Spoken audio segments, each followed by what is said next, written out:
Most of the triathletes I work with know that they should do some strength training. The problem is most of them don't do it consistently. And then most of them eventually pay for that with an injury, which costs them weeks or months of training. So here's the thing. I'm not going to tell you that lifting weights is going to make you a better swimmer or a faster runner, because it won't. Not directly anyway.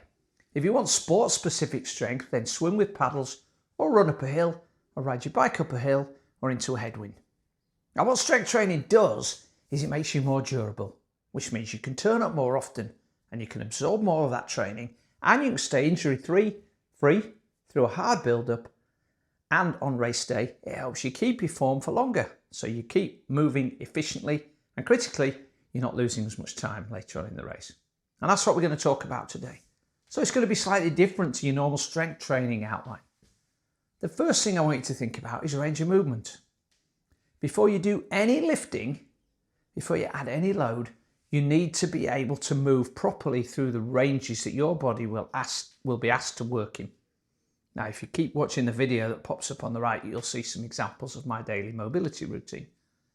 For most athletes over 50, this is where the gaps are, because they've done years of repetitive endurance training in fixed positions, which creates tightness and restriction that you don't even notice until something starts hurting.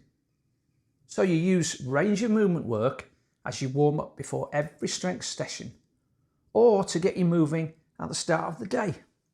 Now, if you've never done any strength training at all, then this is a really good start point, and it'll be your only workout for the first few weeks.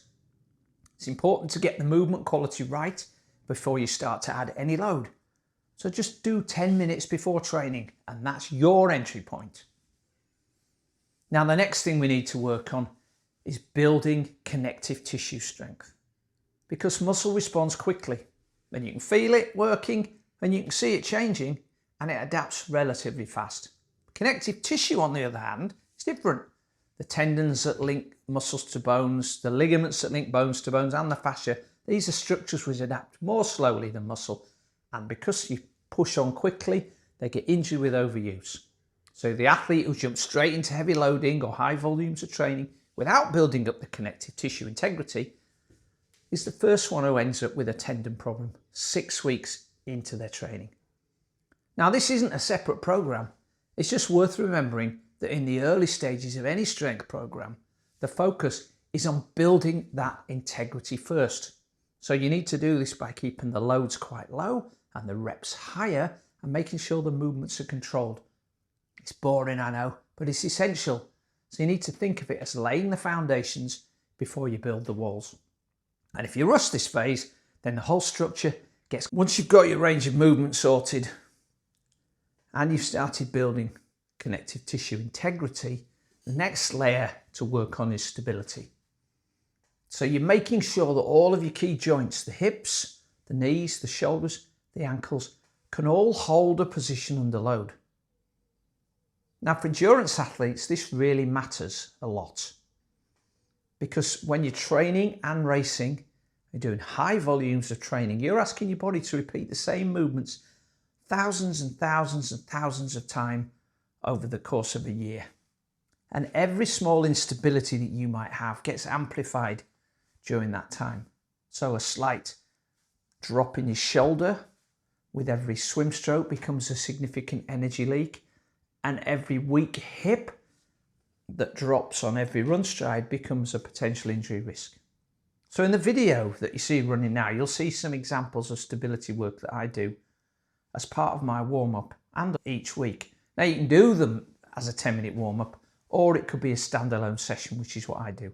And if you click on the link in the end screen, it'll take you to a video of that workout.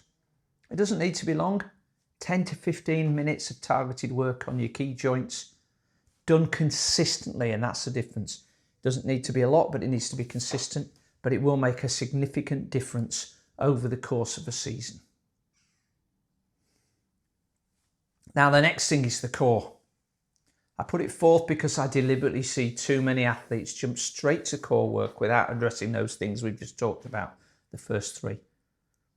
Now, if you've got a strong core on top of poor movement quality and unstable joints, it's like putting a really powerful engine in a car that's got no suspension. That said, if you genuinely don't have time to do anything else in your training, then core work is your non-negotiable. Everything you do in life, but particularly in sport, flows through the core. When you swim, it goes through your core to your legs. When you run, it goes from your legs through your core to your arms. And if your core doesn't work, then you've got a leak at every stage of your swim, bike and run and during racing. So I'm not talking about doing endless crunching or even trying to develop a six-pack. That's more to do with diet and being super lean.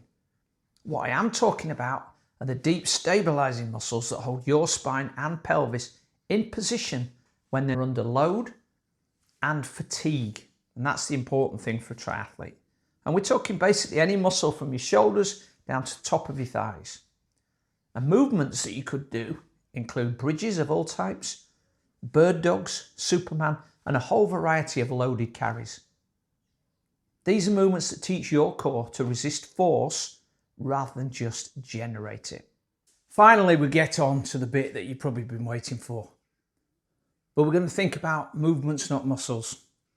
And this is where most experienced athletes need to make a bit of a shift in their thinking. So if you've been training for years, you've probably accumulated a whole collection of exercises from various sources. There's isolation movements that the bodybuilders do, you know, the type of thing, arm curls only. You've got machine work, which is leg extensions and leg curls. And you've got exercises targeting specific muscles. And if you're already time pressed, that approach is inefficient. So you need to ditch the isolation work and instead build your program around 6 primal movement patterns that your body was designed to do and that give you the most return for your time investment. And they are a push, a pull, a hinge, a squat, a lunge, and some form of loaded carry. Every human movement can be traced back to one of these patterns, and every sport demands them in some combination. And training them consistently builds the kind of whole body strength and durability that keeps you performing year after year.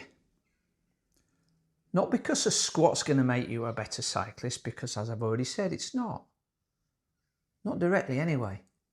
But what it will do is let an athlete who can squat well, hinge well and carry load under fatigue become a more robust athlete.